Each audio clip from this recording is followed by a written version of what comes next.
Bien-aimés dans les Seigneurs, shalom chez vous.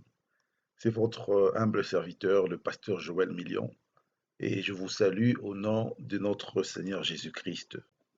Aujourd'hui, j'ai un message très particulier, très spécial que j'aimerais communiquer avec le peuple de Dieu.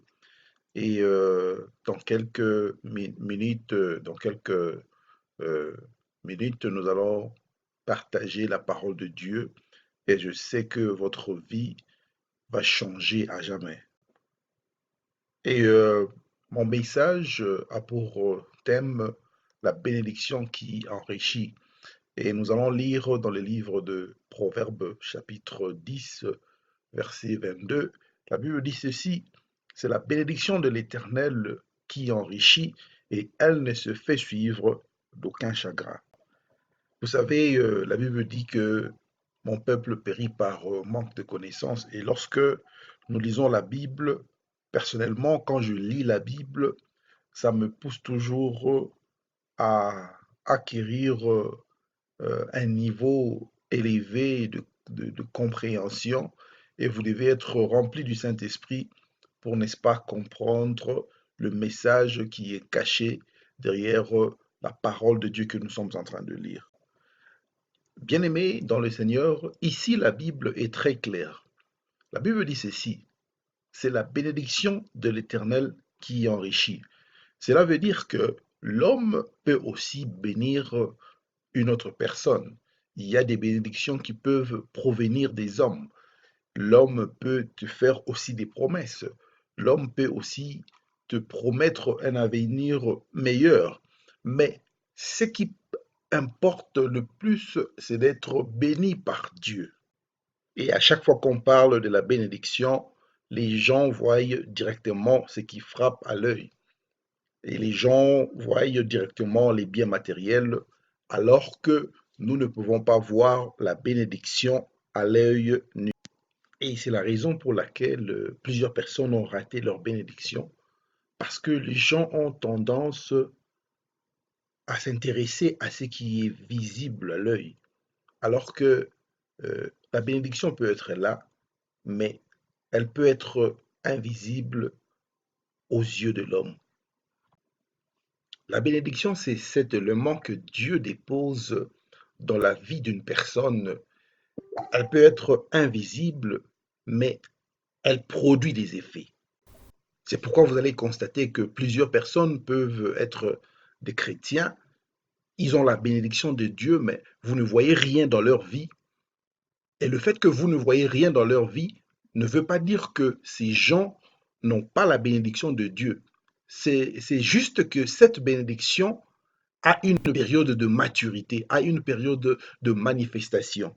Et chaque bénédiction a une période bien déterminée par Dieu lui-même afin de produire des effets, afin de se matérialiser.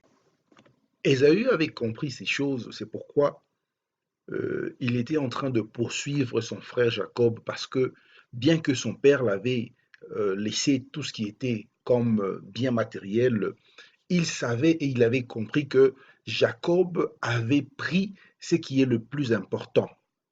C'est pourquoi il ne faut pas négliger les gens qui sont autour de vous, qui n'ont rien aujourd'hui, car demain, cette bénédiction qui est à l'intérieur de la personne, cette bénédiction qui est déposée dans la vie de la personne pourra se manifester à n'importe quel moment.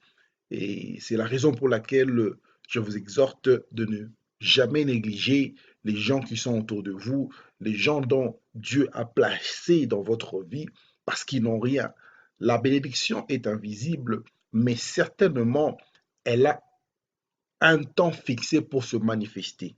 Plusieurs sœurs ont négligé des frères qui n'avaient rien dans le passé et aujourd'hui, ces mêmes personnes sont devenues des gens puissants et bénis par l'Éternel.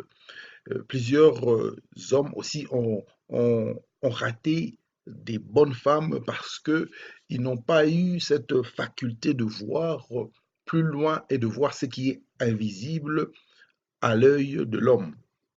Et aujourd'hui, je m'adresse à quelqu'un qui est découragé, quelqu'un qui pense que Dieu l'a abandonné, quelqu'un qui pense que sa situation ne change pas.